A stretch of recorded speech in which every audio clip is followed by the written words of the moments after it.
Magandang umaga po at kumusta na po tayo ngayon? Buksan po natin ang ating Biblia sa Amos, Kabanatang 4, talatang 7 hanggang 8. Sabi po rito, ako rin ang pumigil sa ulan sa loob ng 3 buwan bago dumating ang anihan.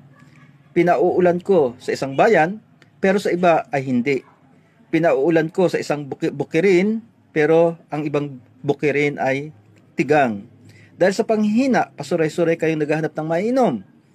Palipat-lipat kayo sa mga bayan sa paghanap ng tubig, pero walang makuhang sapat.